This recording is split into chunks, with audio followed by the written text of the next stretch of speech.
All right, here we go. Nick, thanks for joining me again. Now, there's a lot to talk about, but before we get to anything, I have this little whiteboard, and I've had this note, and I must get this off my chest before anything else occurs on this program. And I know the pandemic is a long time behind us. Not really, but it's, and we're very quick to forget things. But like 2 weeks ago, I'm in the Walmart down the street with the Dunkin' Donuts Annex, as I like to call it. And I mobile order. There's usually a reason to do that, whether it's a point incentive on the app or whatnot. And I'm waiting, and a guy comes over with his little kid. Like, the girl could have been like, I don't know, 5, maybe even 6. And he goes up to the register. She might have actually been like 4. Okay, she was little. And he picked her up, and she's standing on the counter where you order. And not for like 2 seconds, for like the whole time I'm standing there. And still standing there. And when I left, she was still standing there. And I'm like, do you not know that like people are getting served food on that counter? And like, I know who the manager is, and I didn't see her, or I would have said something. Like, I almost wanted to say something anyway. But do we not know how? I'm not saying that's how pandemics start, but have we really forgotten about how hygiene or lack of hygiene can contribute to the spread of disease? Am I missing something? I don't have kids. Like, Nick, am I overreacting? Like, would you have said something? Yes, 100%. What that may have been, I don't know, but yes. What it was a child standing on the counter. Yeah, that's gross. I mean, and I'm like, and I get like, look, someone's going to be like, well, that's the register counter. Yes, but that they're serving donuts over it. I know all the food's really coming out on the other side, but they're absolutely serving over that counter. And that's not even the point. Like your kid shouldn't be standing on the checkout counter. It's just decorum. Well, it's like, would you stand on your counters in your house? I do that all the time, but that's got nothing. Why would you? You just had a whole conversation with me before the show, and now you're going to tell people that I just waltz around on my countertops when nobody's looking, except for obviously you? I didn't say that. Well, how would you know that? I'm saying it's not dancing. I prance. It's more of a prance. But look. No, what I'm saying is a generic thing. In general, people do not go on their countertops. Well, listen, I've heard about that. I'm joking, obviously. Somebody's going to believe that I dance on the countertops. I would. But, there's like the people that let their kids draw on the walls. So I'm like, it's the same kind of parent, I guess. I don't know. I don't have kids. But I know that that's not right. And I know that in many ways, that's like hazardous. Is it not? In many ways, it is hazardous, correct. I mean, those little feet are going through dog poo. I had to catch myself. Those feet are going wherever those feet need to go in a day, and now they're standing on the countertop where I'm getting my $6 meal deal? No bueno. So that actually reminds me, I was going to say, like, especially here in the city, people bring their dogs everywhere. And I get it. Dogs, animals are cool. I like animals.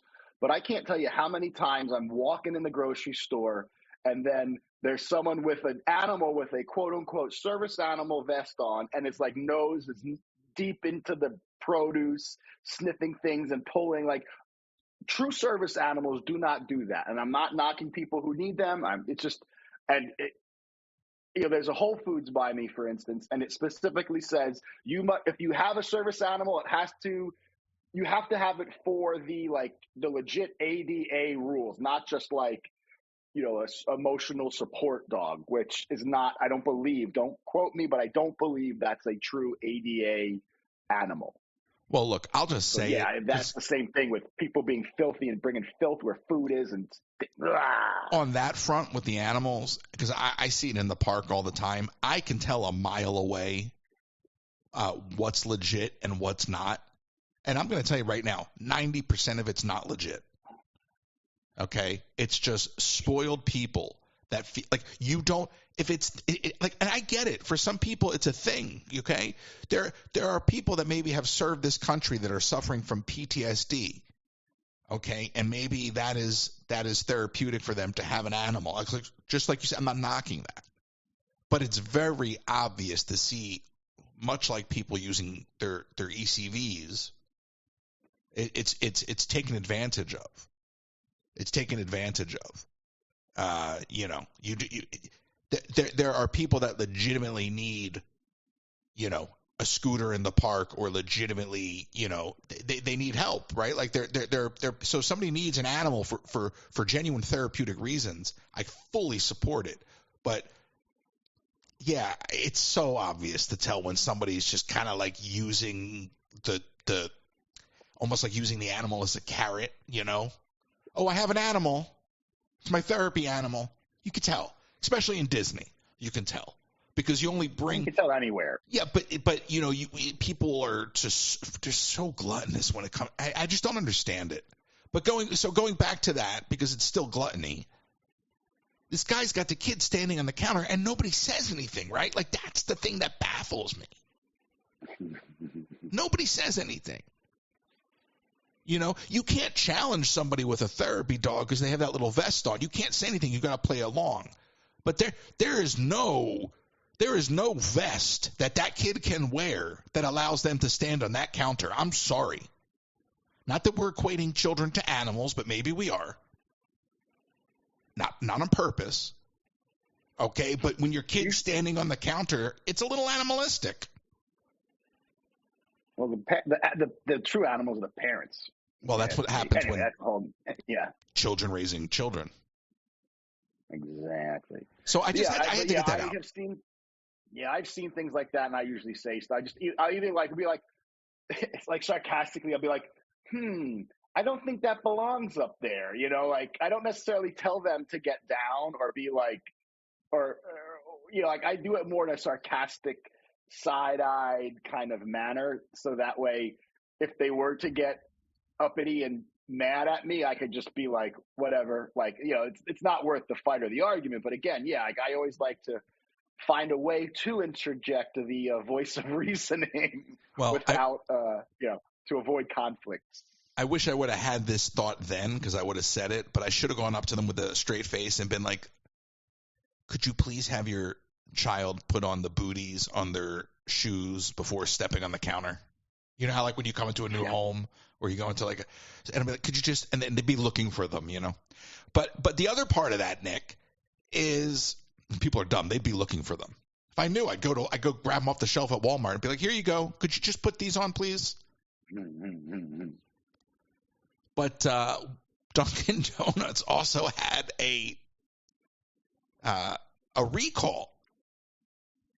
It was what was the exact issue? It wasn't salmonella. It was but there was a listeria recall. Like a listeria related recall. And again, I'm not saying listeria comes from the bottom of shoes, but I mean, stuff comes from the bottom of shoes, and I'm not saying that caused it. I'm just saying, can we not be like somewhat conscious and cognizant of our actions? And if you're parenting a little kid, like, don't have them stand on the counter where other people are getting their food. I don't even want your kids sitting on the counter. Forget standing. I don't want your kids tuchus on the counter. Yeah. So, again, I'm not correlating that kid's shoes to the listeria outbreak. The timing doesn't even add up, and also, obviously, that's just not how it works. But if I was working at a place that was already dealing with, let's call it a quality issue, because that's how they like to phrase it. It's not anything other than a quality issue. It's the quality of my stomach after I eat your food. And I love Dunkin'. but it's a quality issue. So if I was running that place or I was working there and I saw that, I, as an employee, would be like, excuse me, could you please have your child get off the counter?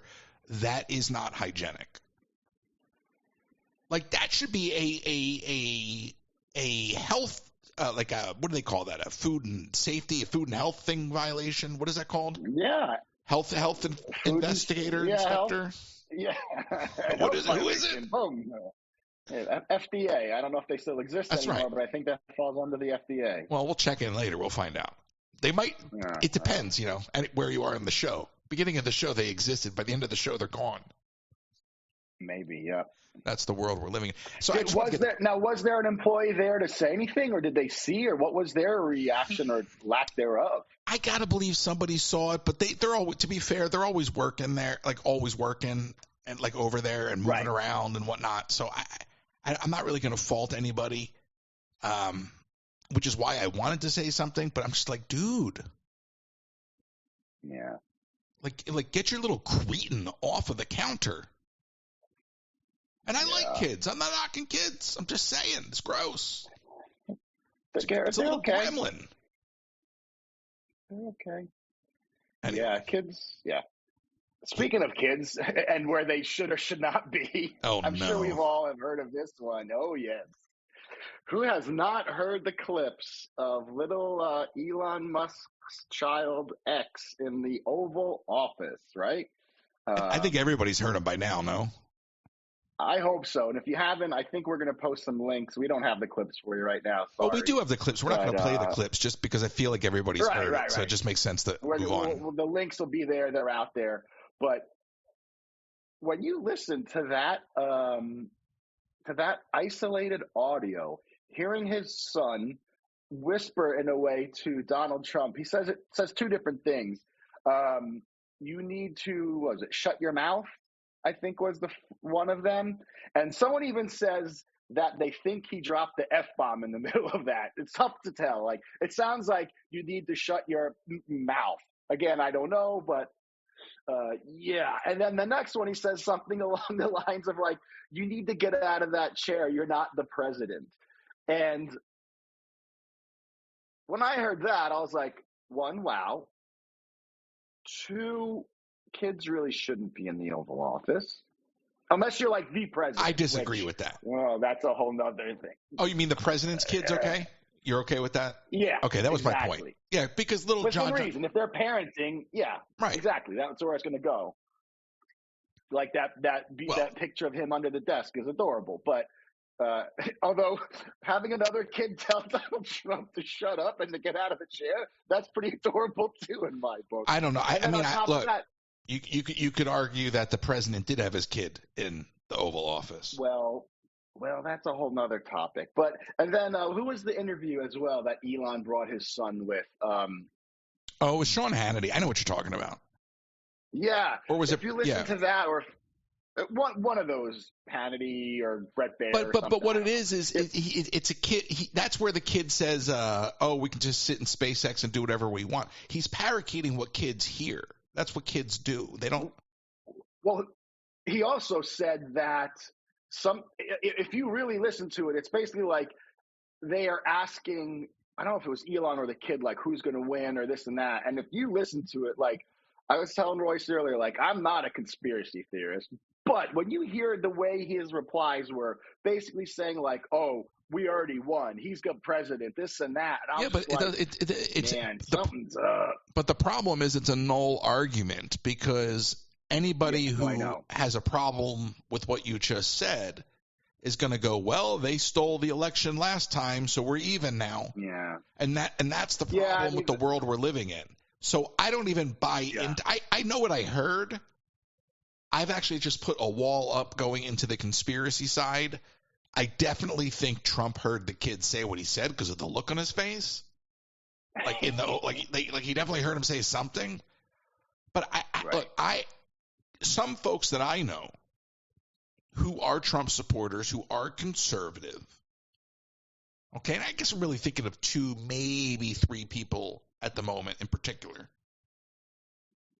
who do not like the idea of somebody like an Elon Musk having their hands in the government. Now, I'm all for a disruptor. I had that conversation with Joe Walsh, but I don't like the idea of doing it this way, and maybe that just comes with age. But I also think that it's the wrong person for the job. You know, there's conflict of interest there, and I don't trust Elon Musk. And the thing that drives me nuts, Nick, and this just goes back to like the Disney villain like archetype, or really any villain in any comic book. But people be like, oh, well, Elon's got enough money. He's not doing it for the money. So he's doing it for all the right reasons. He doesn't need more money. He's doing this for all. I'm like, do you not know how this works? Have you not read comic books?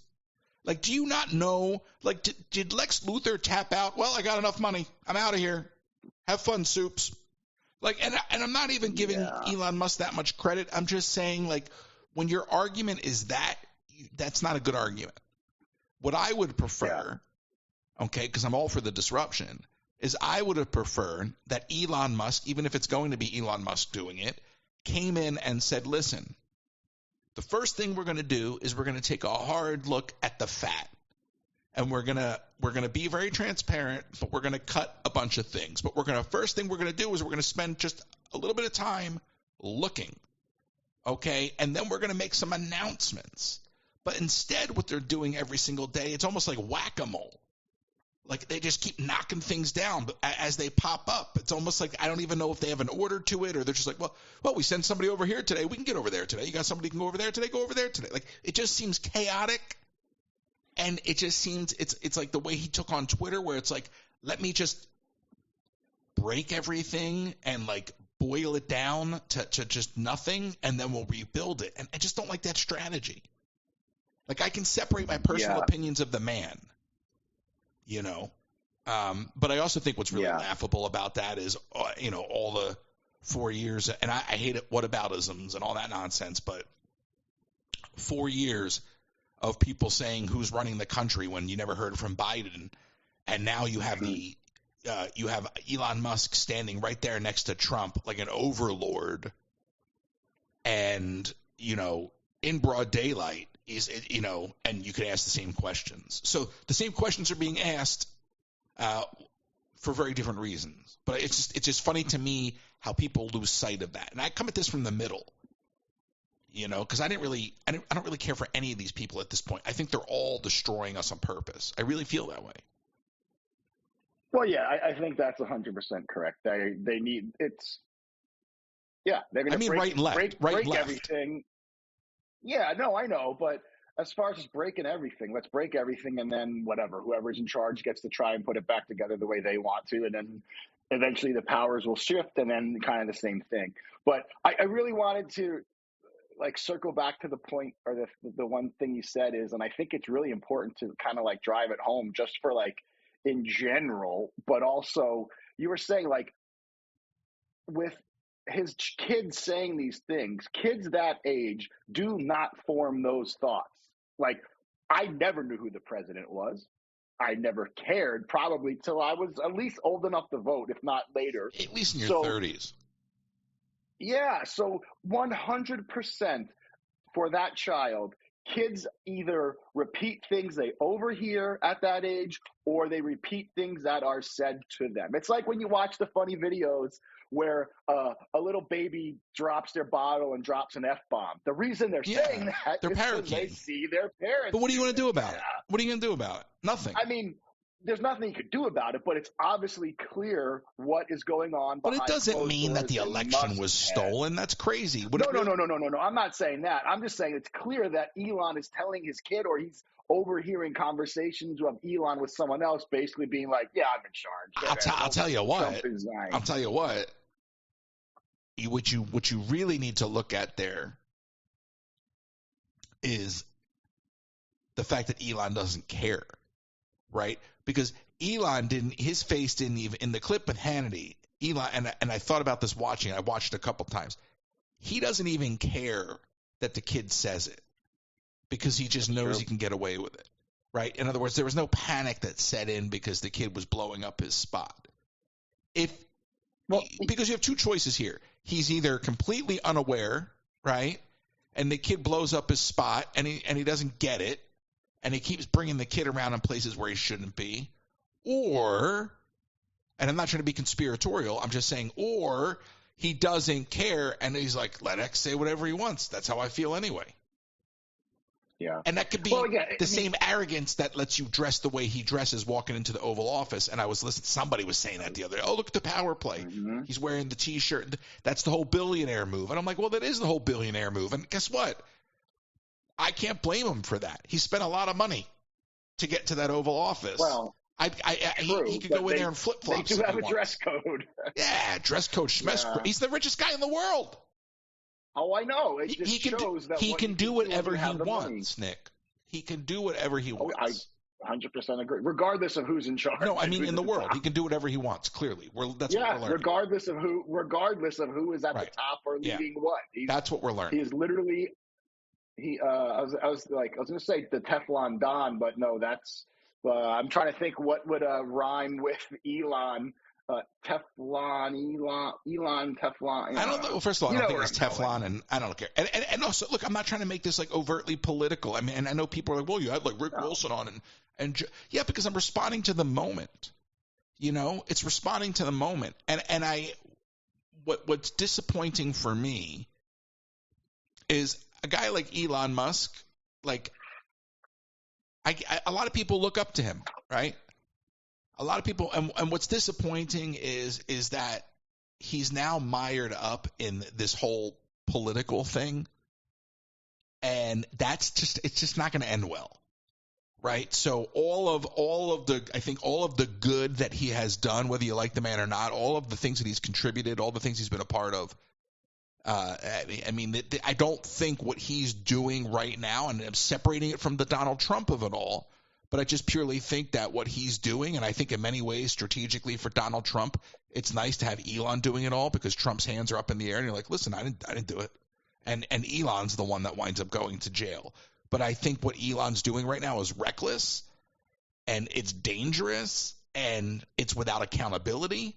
And I think in any other situation, people would have a problem with it. And I'm the first one who wants a disruptor.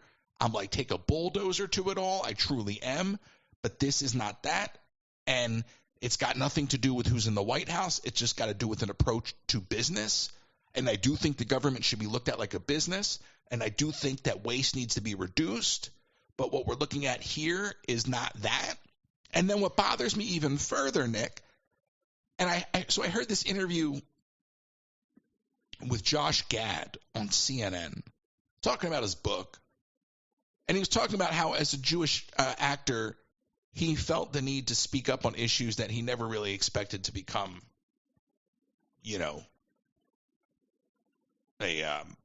what's the word I'm looking for? But he never expected anti-Semitism. But he never expected to be like a mouthpiece. He never expected to be like a spokesperson, or he never thought he'd have to be out there actually, like advocating. And but he feels obligated because of what he's learned.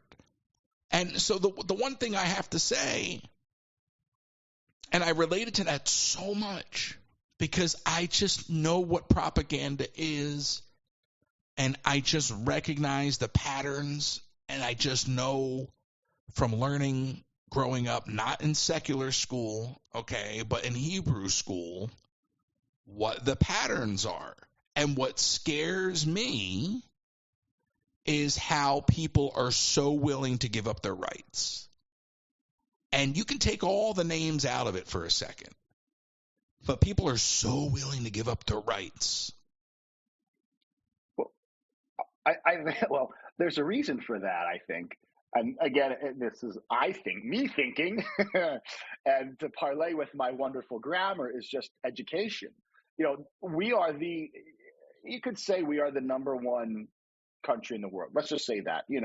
People may have their opinion where they're from, whatever, it's fine. Overall, we are number one in so many categories. Yet when you look at education, we're like, it's dismal. It's disgusting. It's embarrassing how uneducated our citizens and people in this country really are. Do you know what we rank? Because they don't know. Do you have any idea? I don't even want to know. I can look, unless you know. No, I don't. I'll look it up while you're talking if you want. I'll look it up right now. Just look it up in ChatGPT.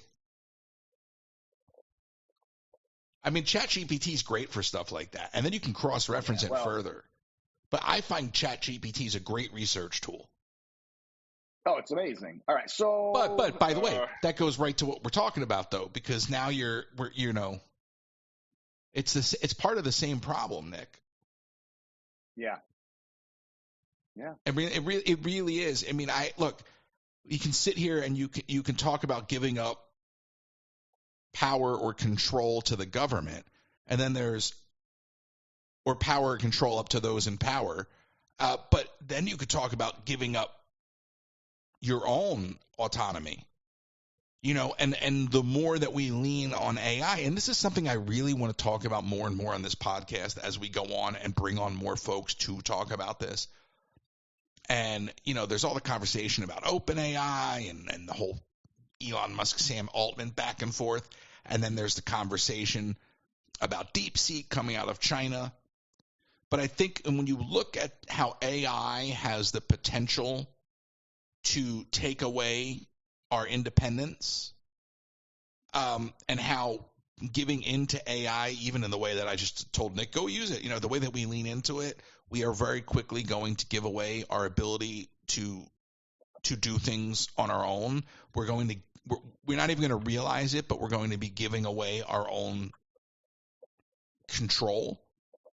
And you'd be like, oh, well, that's so dystopian. But I'm serious. Like, when you start having AI involved in decision making, you're no longer going to have the benefit of choice, right? You're going to, and so that's why I think we need to start looking at better regulation for AI. I also think there need to be safety protocols. We were just talking about kids. I was listening to something or reading something, I think last week, on how easy it is when people put their kids' pictures up now on Facebook for some online, predator or scammer to now take their kid, and with the power of AI, and I mean, forget it, the things that they can do, right? So it's not to scare, but it's just to say that AI needs guardrails. We talk about needing guardrails for something in the case of like our government, but we actually need something from our government in terms of guardrails for AI. I mean, we need guardrails in a lot of areas, and I don't want more government, but I'm not for censorship. But when it comes to something like AI, and it is a new frontier, okay, we really need to start thinking about setting up some parameters, both in the way that people choose to use AI, and both meaning, it should be a crime to create a video with the likeness of people that you don't have the ability or you don't have the permission to do. We're talking about, you mentioned anti-Semitism. I mean, I brought it up, but you actually brought up the term, but I was alluding to it. There was a video that came out with like 4 or 5. Did you see this with like Spielberg and Scarlett Johansson? A whole video like anti. I mean, it was all about anti-Semitism, right? And it was all these stars coming up and speaking out, and the whole video was AI. So then Scarlett Johansson comes out and she's like, "Look, I'm Jewish, so the issue." Like, obviously, she's speaking up. Even though she wasn't speaking up in that video, she's speaking up. But in that particular moment, she was speaking up more about the AI than the issue. And it just becomes a very weird space to live in, right? Because now think about that. They weren't using the likeness of these individuals to spread hate. They were using it to propagate a message that these individuals agree with. But that's still a huge issue. So that's why we need legislation around AI, and we have to be very cognizant of the fact that the more we lean on these tools, and I'm loving them lately because I'm using a lot of them, but the more we lean on these tools and the more we allow our decisions to be driven by generative AI, as AI evolves into the physical world, okay, 10 years from now, all of our source material is going to be AI. And it's going to be AI feeding AI. And everything's going to be like parameter based. And when you go shopping, Nick, like all of your deals are going to be, you're going to think that you're just getting good deals, but your deals are going to be different than my deals. because they're going to be like, you know what? I know if I give Nick 50 cents off of this, he's going to buy this today. I'm not going to give Royce 50 cents off on that because he doesn't buy that. So now you're going to be baited into doing things that you think are in your best interest, but you're giving up control. Well, that's also like some of those apps where they ask, can we track you? And they will send you, oh, you're near a Burger King. We have a coupon for a Burger King. And that's not quite AI, but it's, whatever. No, but those are the first building blocks because it takes that information and then it gives it to AI and then AI runs with it. Yep. So it's a very interesting place to be. And I say all of that again because we as human beings, we're so willing to give up our independence. We're so willing to give up control. We give it up willingly. Like we give it up willingly. And I learned that as a kid. Everybody cringes when you make the Hitler analogy, but I'm just going to say it anyway because we're 30 minutes in. So if you're still listening, I don't think I'll lose you on this statement. But like that's what happens is people like give in. People give in to these quote unquote leaders, right? And now you make exception to the rule for someone, okay? And you bend on your own principles because in this particular instance you can justify it, and then you pave the way for someone to come along and just be 10 times worse. And that's my issue with the world we're living in right now, okay? Is we are setting ourselves up for something much worse. Well, here's some stats that can kind of support that. So I did a couple searches of like where does the U.S. rank in education compared to the world. But before I get to that, or I'll get to that first actually. So according to this ChatGPT, a Pew Research poll. Yeah. So this is at least from 2018, these numbers. And my prediction is it probably did not get better, but who knows? Whatever. That's just my prediction.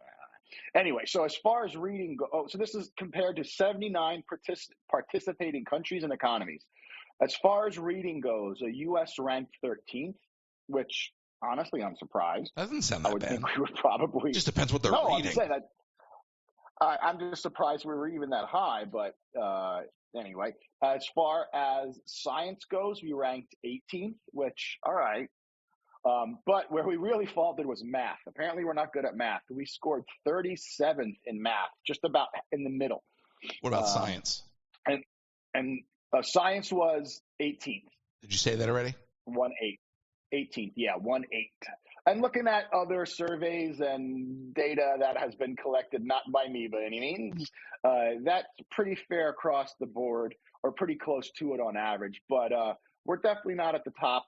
We're not at the bottom, which is nice. We're not at the middle.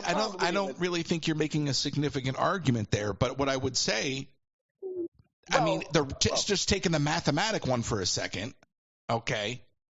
Because math is the precursor to all of the programming and the AI of it all and everything that China's dominating, right? That's all. That's why I asked about science.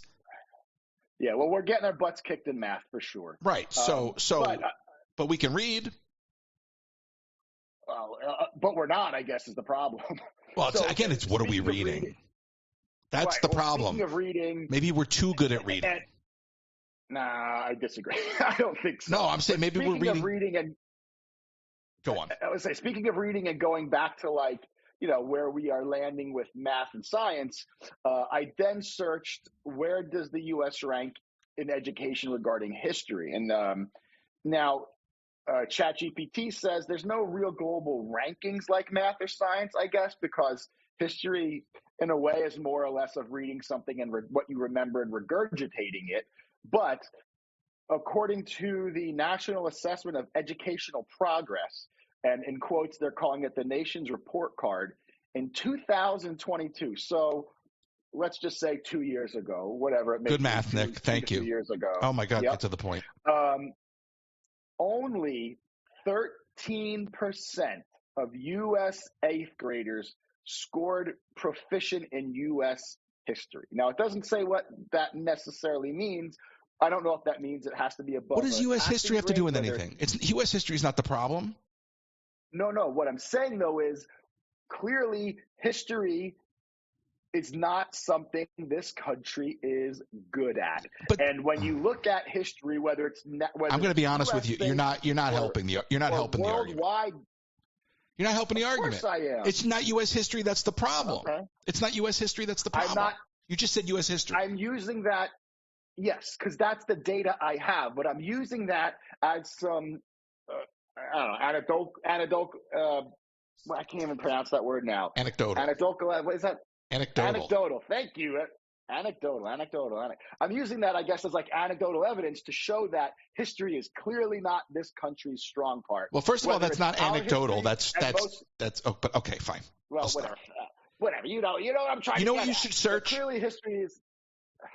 You know what you should search? No, you should search it. I'm not searching it. The great deal you can get from Pampered Chef on goodies like spatulas, mandolins, amazing pots and pans, and knives, Nick. Knives. Don't get knives because they'll throw them at me right now. Plus, don't miss out on the small appliances like the deluxe air fryer and the coffee maker. Spice up your kitchen today. Colleen Herman, pamperedchef.com/PWS/Colleen Herman, pamperedchef.com/PWS/Colleen Herman. And with no estate plan, you could be leaving those you love the most with high taxes, probate fees, and incomplete or divided estate and legal fights and fees, Nick.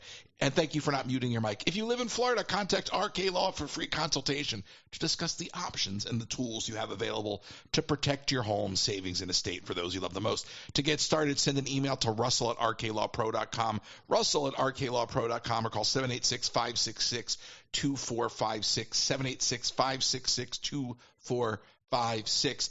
And if you are looking to get a 3D printer, let me tell you about the deals you can get on flashforge.com. My friends at Flashforge have printers starting as low as $300, I think even a little bit less, and they've got packages as well. We're going to give away a 3D printer at some point. Flashforge.com, it's more accessible than you've ever expected. And it's quite amazing because it's not just for adults, it's for kids too. They have full color 3D printers. Full color. You can print toys. It's kind of cool. So we're talking about all the education and stuff. Go check out flashforge.com. And while you're there on the interwebs, Nick, the Theme Park Factory. Theme Park Factory, pick up some tchotchkes, get your own Joe Coconut. Theme Park Factory on Etsy. We relaunched the Etsy. And then, of course, the website is now the Substack. So Royces.com, that'll get you everywhere. Thank you. And to get back to what you were saying, I hear you, though, because history is selective, too, and not all the kids are being taught the same history either. Like, that's the other issue, is that we don't actually, which you could argue is problematic, too, be like, oh, so there's one narrative that we teach, but, we certainly I remember the teacher going, oh, skip this one, skip this chapter. So that's a problem, too. We're not, you and I went to a very good school, apparently. But I can recall several times where it would be like, nope, we're not even going to cover this chapter. And I get it. There's only so much time. But, yeah, we definitely don't. Not only do we not teach history, I don't think we honor the past as a whole, whether it's the history of the country or it's the history of entertainment, whatever it is. We don't honor any of that. We are very quick to erase and replace. Who's the next Michael Jordan, No, let the man be the guy. Like we're always looking to replace people. We don't have any respect for history. Nick is talking into a big olive. I wish you could see this. I wish it was in vodka. But I hear what you're saying though. I just don't think that the stats really say much. But from the broader perspective, we're losing, and we know we're losing, and we don't. You don't think we're losing? I don't think people. No, I agree there. I don't think people, I would say, I don't want to say half, but there's a good portion of this country that don't realize we are losing. But that's because they just want to hear what they want to hear, and they don't want to have a conversation that may involve a disagreement, and that's where you learn. Like, if you only want to hear what you want to hear, then how are you going to learn anything new? Right, I agree, but at the same time, I don't know. I just don't think we are, as a country, we're not as educated as we need to or should be, and that is why we are at where we are at. I don't know how we recover from it. And what scares me is, people don't realize that China is such a threat. Like, I mean that. China's a threat. Well, yeah. Whatever other countries we're not on necessarily their side with. Yeah. And I, in a way, like, I don't want to say a threat, but we're losing more and more allies day after day, But I'm not even talking about it from that perspective. I mean, that is a huge thing. There's a lot going on there right now. But I'm talking about on the educational front still. I'm talking just going on the educational front, right? I mean, you're talking about we rank, what did you say we rank in math? 40-something? It was like 30-something, like almost 40. 39, 37. Yeah. It's probably not 40 percent, now. Out. It was out of 79 countries. Okay. So it's not a percentage, but still, that's like half 50 percentile. Math is so important. So important. Okay. Yeah, how many times?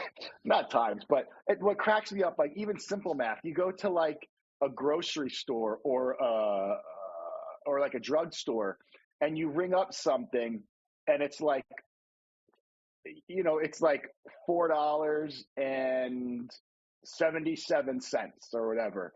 And you give the person, like, they see you have money in your hand, like a couple singles, a $5 bill and a $10 bill or whatever. And you just say, oh, you give them the $10 bill. And then they get confused and you're like, no, I'm giving you this because I need to change. Yeah, no. You're like asking, like, even the simplest, like, do math in your head is like, nope. But that goes back to the AI conversation, because you're not even talking about AI at this point. But when everything's a hieroglyphic on a panel in front of your face, and you press it, and at the end it gives you a number, then you've given up thinking and reasoning.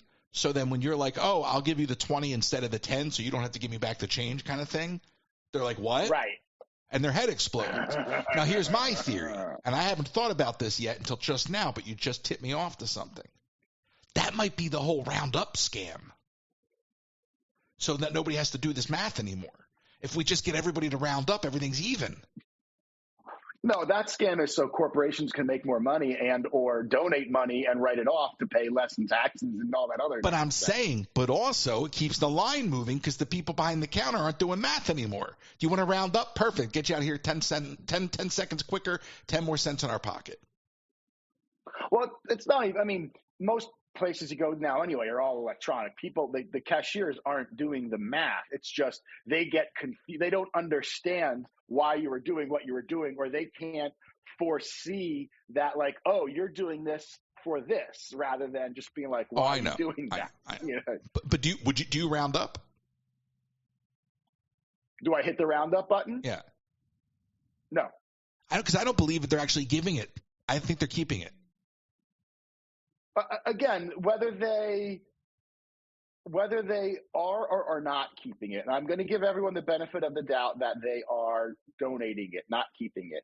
But you are still giving a corporation your money, who then in turn donates it to X, Y, or Z charity. They are getting the write-offs, and they are getting the breaks, not you. If you want a tax break, or if you want to donate, go donate $100 to this charity or that charity. Go donate the $10. Do it yourself, and then at least you get the benefit, not them. You're giving, like, and who knows? They may take and collect all of that. And this is, again, hypothetical, but they may take all of that money. They may very well put it into a bank account or some other investment for the year, and then they say, oh, at the end of the year, we then donate it. Meanwhile, they have $5 million sitting in a bank account earning 5 to 10%. Well, duh. Like, why are they making the money and not you? It's just, I don't know. I mean, I get it. It's an easy way to do something in a way that's good, but I just don't buy it. I'm all for people doing it themselves. Yeah, well, yeah, but I'm all for people doing it themselves. Like, well, that's the thing. Donate, donate and find the right places to donate to. Also, it's just enough is enough between the tipping and the rounding up. I mean, it's like, you can't even look. I'm all about going out and getting a cup of coffee, right? And at this point, I'm going to go get wherever I can get the cheapest cup of iced coffee that I'm willing to drink. Obviously, it has to be good. as far as I'm concerned. But you go around and you see, like, between the apps and all of this, like, there's so many scams now, and they're very, very good at it. Like, oh, if you go over to McDonald's, it's 99 cents. Once you're there, you're going to spend something. You're just going to go all the way over there for the night. And they hook you, right?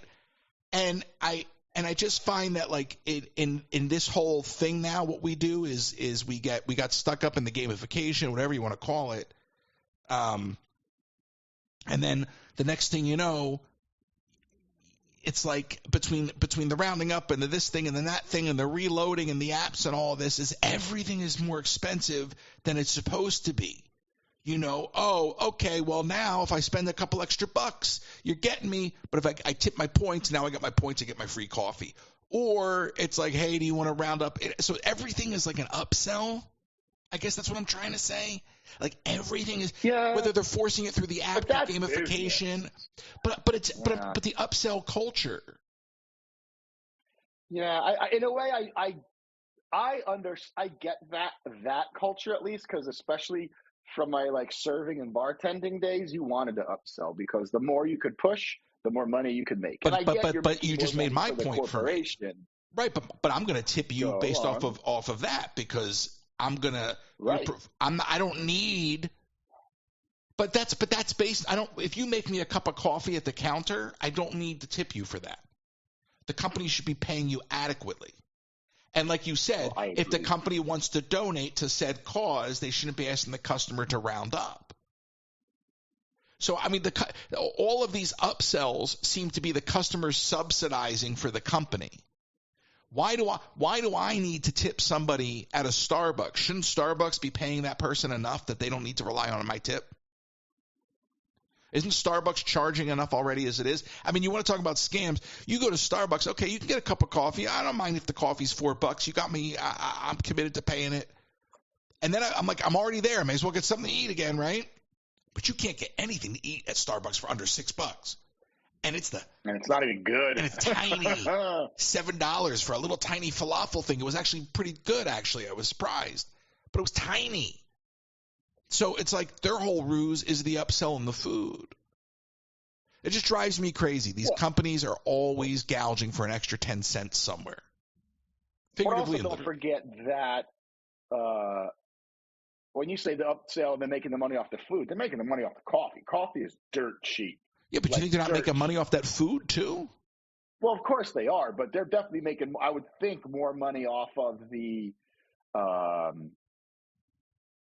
coffee versus the food. Because any restaurant, any food establishment, beverages are a huge money maker. Oh no, I agree, but I guess my thought was Starbucks, like a fountain soda. Yeah, but Starbucks isn't making food. So I guess also they're reselling prepackaged food. Right. So, but think about that for a second. I'm not going to make that food too cheap because I don't want to run out of inventory. If coffee's my main thing, I need to keep the food going all day long. So as people buy their coffee, they can get something. So let me price the food at a point that only some people will pay for it. We're not going to give you a meal deal to compete with McDonald's at that level, because we're not actually preparing food. I mean, Starbucks has managed to compete with McDonald's at that level, even though they're not, by offering some sort of food. They just cut down by 30%, I read. They're cutting down their food menu by 30%. But they're Starbucks is? Yeah. But they're still attempting, or they have attempted with the drive-thrus to compete with McDonald's. But even though they're not, in the sense that they're not preparing their food, right? So it's all prepackaged.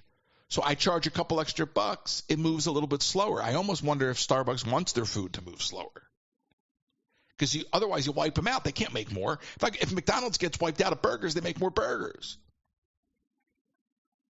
Yeah. Well, I mean, if you can sell out everything you have, and as long as you don't have like a crazy long line around the block, good for you. Like, that's a dream, you know? But I think they can get away with overpricing because of that. Yeah, I mean, it's the concept of what is the price and demand? What I can't think. Supply and demand. Sorry. Yeah, exactly. It's like it's that in a way. Yeah. Well, they do. There's enough demand there that they're like, all right, we'll overcharge on this food because we know we can. Yeah. But it also solves the problem of not having to hold too much inventory. Yeah. So you're almost a sucker if you buy food at Starbucks. Yeah. So you talked really briefly about tipping and whatnot. Just so you know, Royce, I asked ChatGPT, what's the average hourly rate for a Starbucks employee? And this just came back as at least New York City. It can vary, but an average rate. Go ahead. Set it up. I said the average hourly rate for a barista in Starbucks. In New York City? In New York City, they're saying. Yeah. Oh, my God. Like in Manhattan. Wow. Okay. $12 an hour. And there's higher. Oh, what? 16. Higher. 22. Lower. All right. I was moving kind of I'm shocked. Yeah. It says $17. $17.33 an hour, which is 23 cents above the national average. I don't know if that necessarily means. Yeah, I don't know if that means for a Starbucks national average or like national average, but still that says something. And then we also brought at McDonald's, and you normally don't tip at McDonald's. And I was like, well, let's see what they make. Wait, you're not supposed to tip at McDonald's? I don't know. Oops. You getting shaken down? Are they shaking you down? I'm always giving them a 5 spot at the last window. Oh, yeah, that's why I get the extra fries. But yeah, nationwide and also for New York City, the typical hourly rate is for a crew member is $13 to $16 an hour. Yeah, management's like $17 or something for McDonald's. Yeah, managers at McDonald's range from 18 to 30. That's a huge range. I wonder if that's location based or size of store, or time working there. Okay, so these are not high paying jobs, and you are dealing with a ton of people, right? And I guess in the company's mind, obviously, I'm going to really state the obvious here. Well, we got so many people coming in. If everybody gives everybody $1, and then we can save this much money a year on payroll. But where's the legislation for that, right? We go back to that, right? I'm always talking about working class stuff. Where's that legislation that says, you know what? Companies cannot use tipping as a means to subsidizing payroll.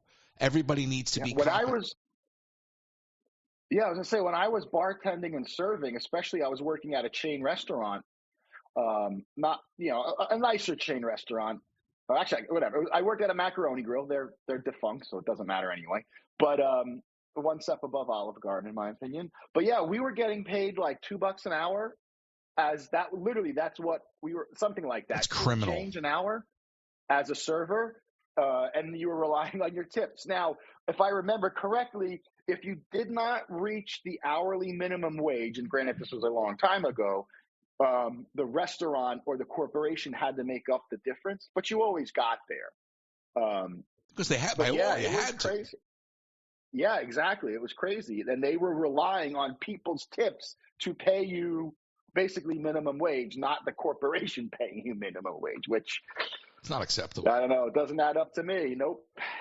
See, I like that everything we're talking about ultimately does, and not that I'm trying to make it all politics, but it really does come back to there are real problems that need to be solved that people don't even talk about. The idea that a server doesn't get paid enough to do their job, that they have to rely on the tip, is so unacceptable to me. Now, it's more unacceptable that a teacher has to pay for their own school supplies. Yeah. But listen, it's all service industry to me. Teachers are a service industry, okay? Teachers are no different a service industry. In many ways, first responders are a service industry. Would you agree? I agree. So, so would you consider, it's all different types of service, right? Like there's food, there's all different types of service. But would you consider the cashier at the Walmart service industry? No. What would you call that? Hospitality? No. What is that? No, that's just a cashier. I don't know if that's literally you. I don't. Did ChatGPT tell you? No. You're peeking again. You're peeking. Sorry. I'm getting excited. I'm not trying to be derogatory towards cashiers or anything. It's a very important job. It literally was my first job when I was 15 years old. We've all done it. But But no, you just ultimately, depending on where you're working, you just stand there and people bring you things to zap with the little laser gun. Oh, listen, You're not serving. Catherine you're not is doing a the cashier. job. Yeah, you're not doing the job of like going out of. I mean, at times you do go out of your way to help a customer. I get it, and you do. So there is some service involved. But I don't know. In my opinion, I wouldn't. And again, after working these different types of jobs and literally working all of them in a way, like I work service industry, I work cashier. No, to me, you just, like at a grocery store, overall, a cashier just is hanging out. So you're not tipping the bag boy, is what we're getting at. Do I tip the bag boy? No. Do people? Usually I don't. Maybe in the city they do. If they're carrying. For damn sure.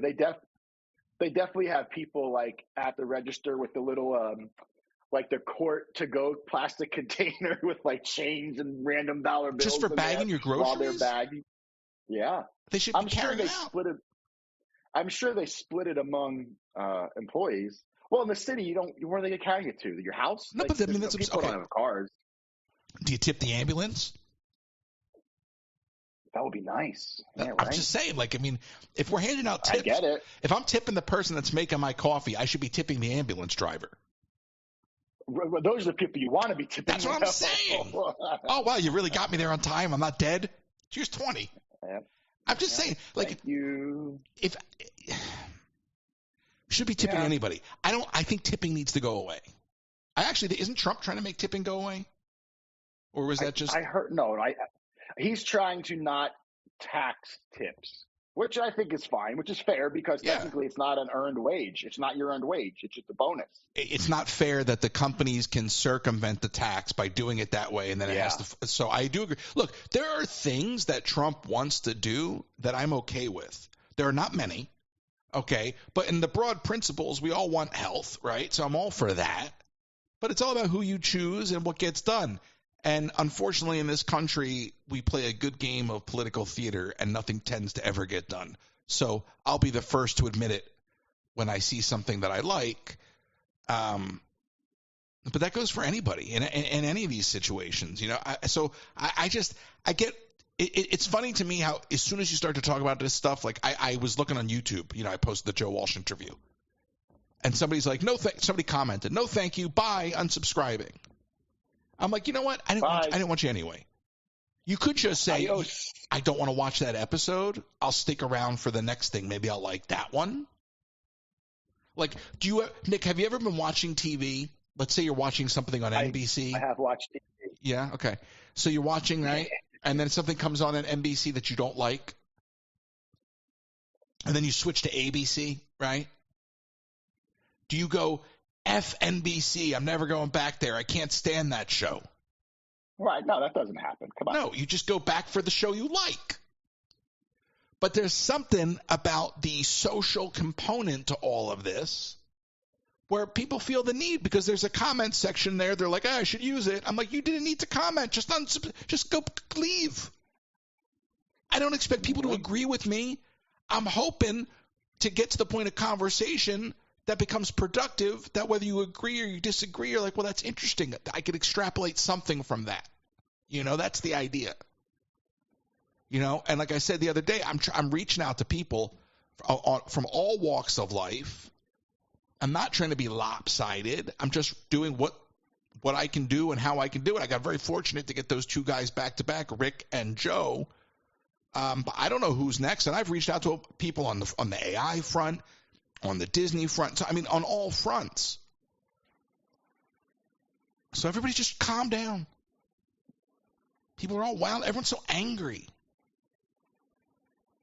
As they like to say in the world of Disney, Hakuna Matata. Now, do you have anything else? Because I know you've got, you got some notes over there. Oh, I got pages of notes. Yeah, well, let's okay, stop with the noise. Hear all those notes? Nick, Hear all those notes? Oh, my God. You got the big olive thing there for the microphone. Broadcast. It's not professional broadcast. It's got all the noise, so much noise. I mean, I think you burped earlier. You could have muted yourself. I mean, come on. Help me out. Kenzie doesn't do this stuff. It happens sometimes. Maybe Kenzie. Okay. I'll have to talk to Kenzie. Yeah, you should. So wait, do you like do you have like some news or some headlines? What do you have? We kind of touched on everything. I was going to give you the update of my private event with Paul McCartney if you were ready for that now. Oh, that's news in of itself. Yeah, I mean, first of all, to go see Paul McCartney at all is amazing, but to go see Paul McCartney the way you saw Paul McCartney, ugh. And then you tried to do it 2 nights in a row, and then you're complaining you couldn't go back. I'm like, stop complaining. I wasn't no. I wasn't complaining. It would have been nice. It would have been a very nice. Yeah, it would have been nice to go once. Yeah. So when we last talked, I had the ticket, and I made the announcement, and I have seen Sir Paul McCartney. And when I say it was a private event, I mean, it literally was like a private event. The venue itself, I would say, is called Bowery Ballroom in New York, has like a 600 capacity room. When I saw them, if there were 400 people in that room, it was a lot. And it was absolutely amazing. It was like a fever dream. It just did not make sense to be standing there 20 feet from Paul on stage while he is playing you his most amazing songs. I literally was 20, 25 feet from Paul McCartney. And when he wasn't singing, like when he was doing banter with the crowd, you could literally hear with your own ears, like his voice. It wasn't coming through the sound system and speakers and stuff, which it was wild. And so the event, like I said, I'm calling it a private event. I think you even told me, like, that's not a concert, that's a private event, because it's leading up to this weekend, the big SNL show and stuff like that. Unless maybe he's getting ready for a tour, I don't know. But at least the night I was there, the amount of celebrities was just out of this world. I texted Royce this list of the people that I saw or remembered. It was Judd Apatow, Paul Rudd, John Hamm, Amy Schumer, Andy Cohen, Beck, Steve Buscemi, Stephen Van Zandt, Woody Harrelson, Tom Hanks, Jerry Seinfeld, I mean, the Hamm sister. I mean, it was it's not like they're my buddies. I know. All the more reason. The Paul McCartney was more impressive than any of those names. You're going backwards. Well, right. But I'm just saying. See, what is making that crunching noise? We're going to have to talk about that. There's something contributing to that crunch. And I don't know if you're hitting the table and it's shaking the mic. Nothing. You're not doing it there. Go on. When you get all wound up. No, that's a keyboard. No, that's my arm. No, it sounds like a connection getting staticky. It sounds like the XLR. Am I clipping? It might be a clip. It might just be clipping, yeah. And I could lower the gain a little bit. It might just be clipping. But nonetheless, so obviously it was a who's who event, and it was somewhat tied to the SNL thing, and I'm seeing bits and pieces, so I'm excited to see his performance because I don't want to ruin it for people, but you told me a little bit of something that sounds like it's probably going to be in the show. So I'm excited just to see a glimpse of what you saw. But when I saw Paul McCartney in concert, Nick, I had to watch the screen. That's how far away I was. Like there was no screen. Baby. That's what I'm saying. Like you could see the screen on his cell phone. Not that he had one, I'm sure, but pretty much. If he did, I would have seen it. That's crazy to me. Like that's why I'm saying to you, I'm like, it's not a concert. Like a concert is like, a huge crowd of people, and you're talking about you were in like this intimate gathering where you got the opportunity to like. Firstly, you could have gone anywhere you wanted. You weren't even in seats. But you're telling me you're like, I just closed my eyes and just listening to him, not like the sound system, him. Yeah, it was. I mean, it was just out of this world. So there was a show he did his last and third and final secret event last night, and I was reading an article. I think it said 80 people got tickets last night. I would say the night I went, which was Wednesday, maybe. If it was 150 to 200 people that got tickets, that was a lot. And if you were to repeat that the first night, so less than 500 average people were able to buy tickets to go see this. And to be one of again, let's just say 500 people got to see Paul on those 3 nights. To be one of those 500 in the entire world, because pretty much everyone and anyone in a, like, I guess a civilized or modern country would be like, I would give my left arm to go there. And, you know, it was just mind blowing. I mean, there were times I'm like, I had tears in my eyes. I was happy and dancing. I was like you said, closing my eyes just to hear the music. Like, and then you open your eyes and there's Paul there to see all of the people moving in unison, like regular folk on the floor and celebrities alike, to Obla Di Obla Da, and waving their hands and clapping along.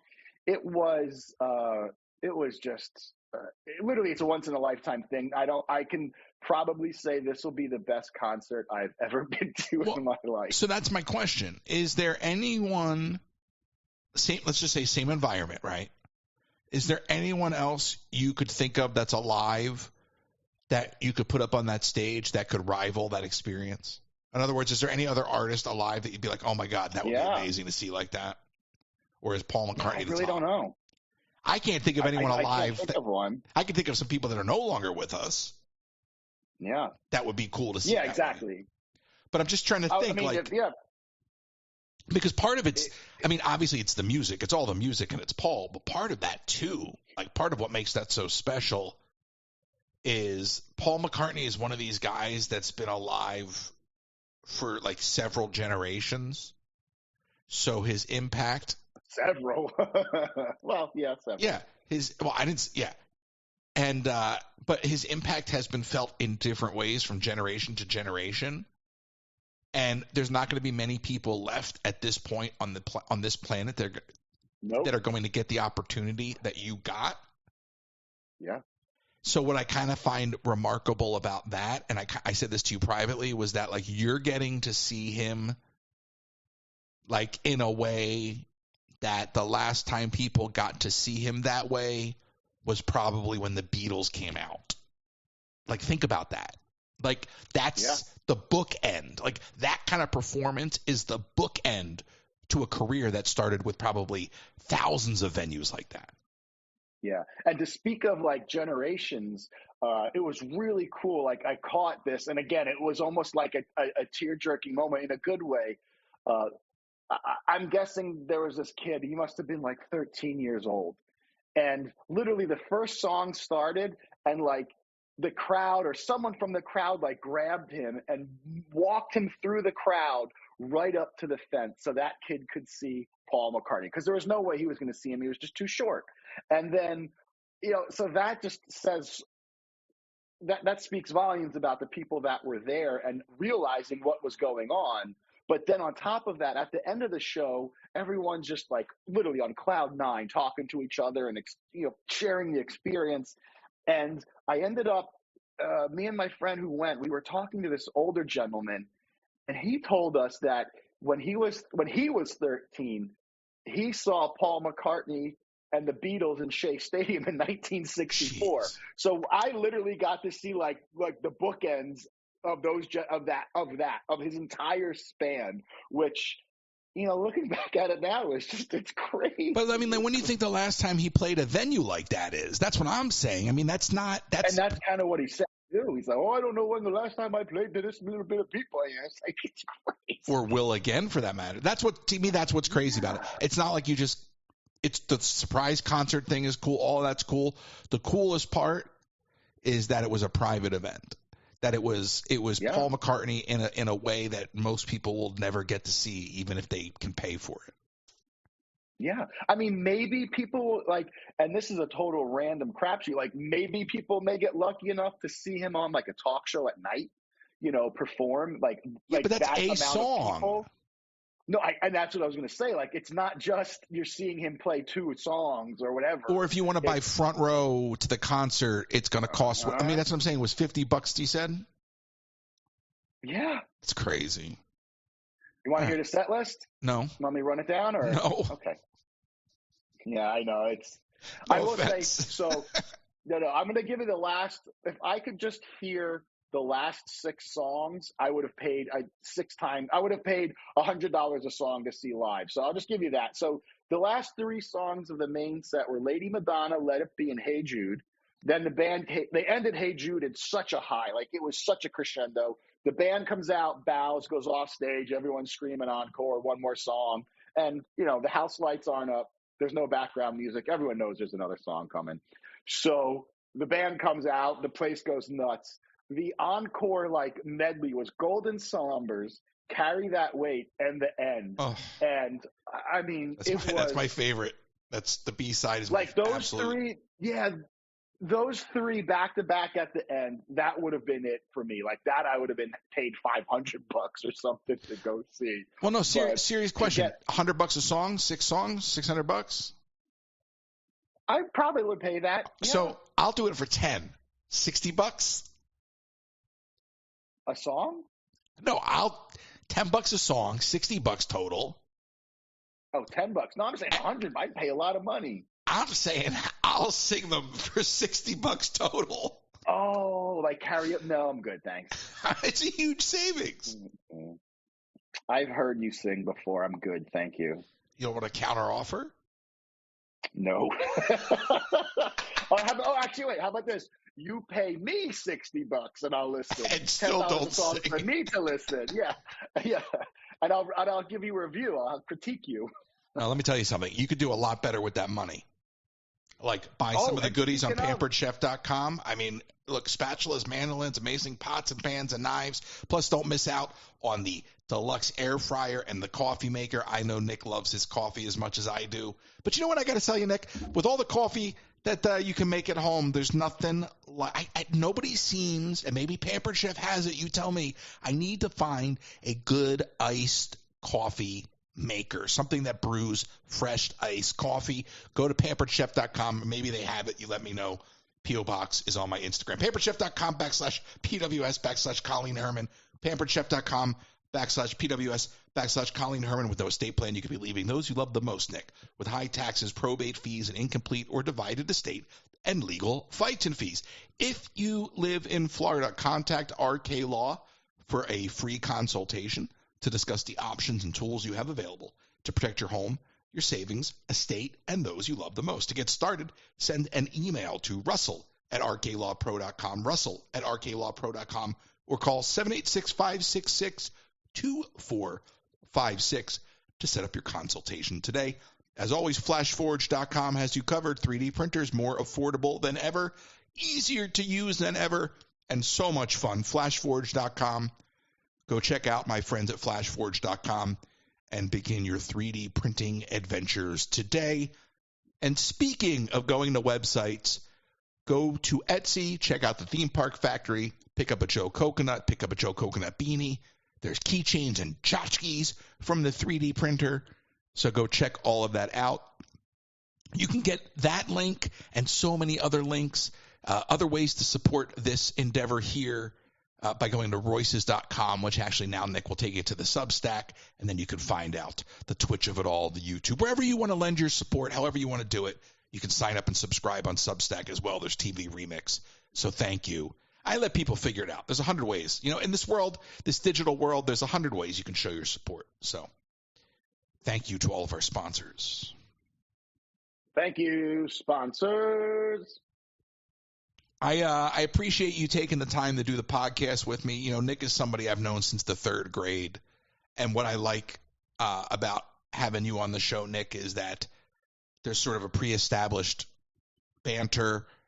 You can speak freely. You say whatever you want.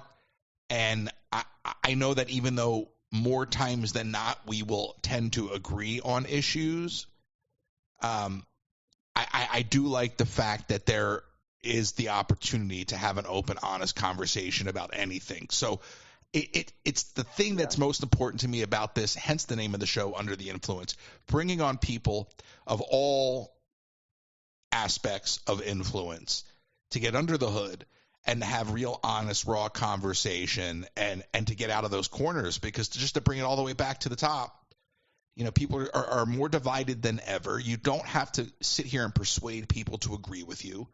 But wouldn't it be nice just to have an open, honest conversation with people and walk away not feeling like you were in some sort of, brawl? Just to be able to go, oh, you know what? I don't agree with anything you said, but I get it. Like, and that, by the way, that's why I'm looking forward to having Joshua L. Harris back on. He's a Disney guy, former cast member, pretty much Disney historian, but he's also like super conservative on paper anyway. And then him and I start talking, and I'm like, we agree on so many things that on paper you would think that we were not meant to agree on. So I just like the idea of having open conversation with folks. And I think that we're embarking on a whole new thing here. I'm excited about it. I look forward to having Kenzie on again soon. I don't know if we're going to do something tomorrow with her. I don't know. We'll figure it out. We'll take it day by day. But I just want to take a moment to thank you for helping me figure this out as we move forward. You are welcome, friend. All right. So we've done the ads. Yeah, check. We've done the ads. Is there anything else you want to say? I'll give you the last word to your big giant olive. Let me look at my list here. Don't drop it in the. That's by the way. The thing's the size of the Sarlacc pit.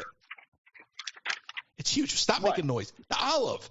I wish people could see it. It's like it looks like soon enough. We'll do a debut. It looks like the microphone is just a regular microphone that's like super close, like super in the foreground. You know, like it looks absurd. But I know because I saw it like next to you. It is this giant foam-looking olive that you're talking into.